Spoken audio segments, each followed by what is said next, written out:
My name is Shane. Welcome to Shane for Crafts.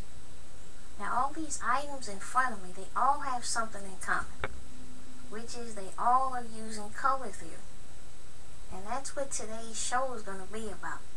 This is actually the second part of my color theory presentation. The first part I had did a couple of months ago, where I was discussing the different types of color schemes. But today's show is actually called Color Theory in the Real World. And I'm going to show you how color theory is used on the things that you buy every day. Okay, we're going to get started here. First thing we have here is a box of Raisin Bran. Now this is using an analogous color scheme. Okay, the colors are red, violet, violet, blue, violet, and blue. And that's shown on the color wheel here. Okay, now this is a very nice color scheme. Promotes a lot of harmony with a little bit of variety. Okay, not a lot. The thing about this is that the colors are very closely related, so it gives it a nice harmonious look. Okay, and whoever designed this did a great job. I like how how the colors are blended. That red violet is actually blending in to that purple.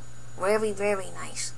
The next up, we have another one that is analogous, also very nicely done. This is using yellow, yellow, green, green, blue, green, and blue. And that's shown on the color wheel there. Okay, once again, very nicely done. Very lively. And definitely will catch your eye. Now this one is a great attention getter. This is a complementary color scheme using blue and orange. Complementary colors are across each other from on the color wheel. Okay, you see there orange is across from blue. This creates a lot of excitement. It's an attention getter. It's used an awful lot in advertising. Okay, because this here will definitely catch your eye as you're walking by it on the shelf. Okay, and that's why they use a lot of complementary color schemes, because they're proven to work. Proven to work.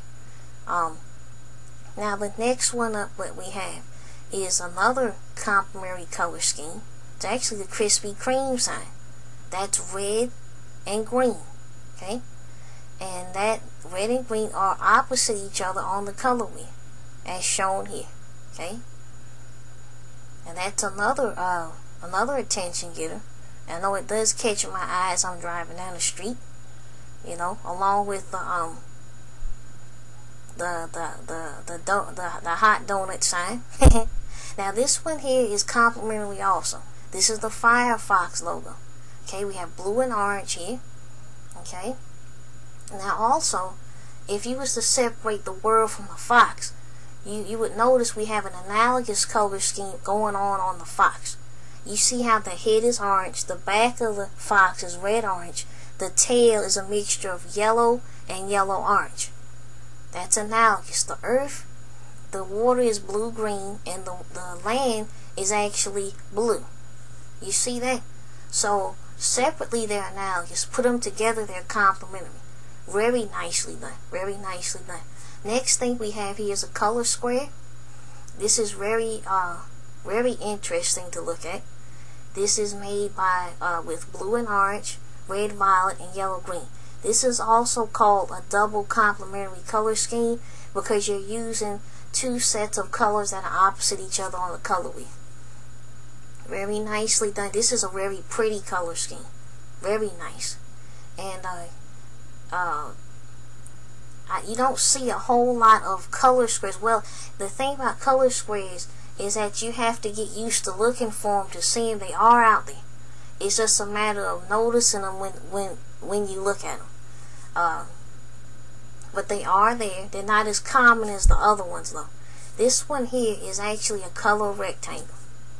Okay, now this one is made with red, orange, blue, and green.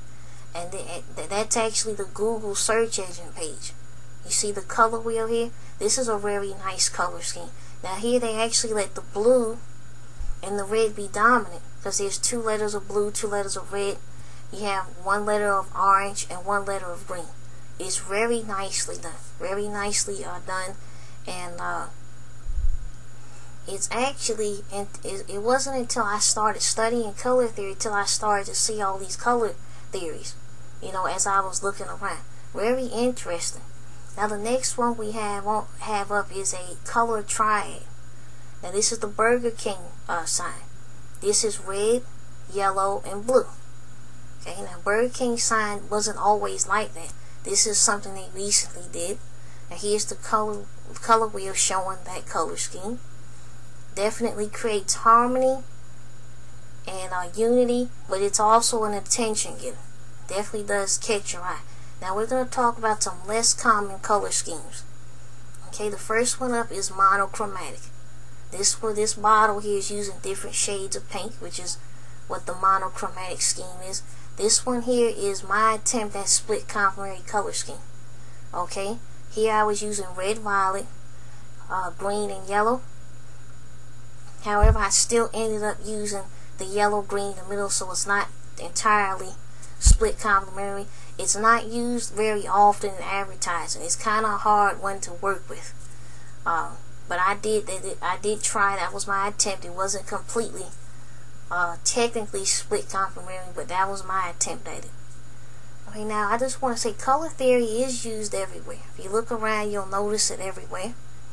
And you go to the store, you watch TV, go online, you'll start to notice color theories all over the place. You can actually use color theory in your artwork, okay, and that may give you an edge over, you know, other artists that don't know about color theory, especially if you're in competition, because usually the art teachers and so forth, that especially the ones who have been trained in art, they know about color theory, and if they see you using color theory, they'll probably, you know, they'll probably look at your work in a different way, because they notice that you're making decisions about which color to use based on the use of color theory. Now these are just some of the color theories that are out there. There's probably many more. You can take your color wheel, you know, and play with it, and you know make your own color schemes. You know, all you need is a color wheel. You can pick one of those up at your local craft store. You can even make your own color wheel. And if you want more information about color theory, I definitely will have some more information at my blog, shanfordcrafts.blogspot.com. Okay, also gonna have a link to the first video that I did concerning color theory at the end of this video. So if you're interested in seeing the first presentation that I did, you can definitely watch that if you're interested. Well, my name is Shan. This is Shan for Crafts. I want to thank you for watching, and God bless.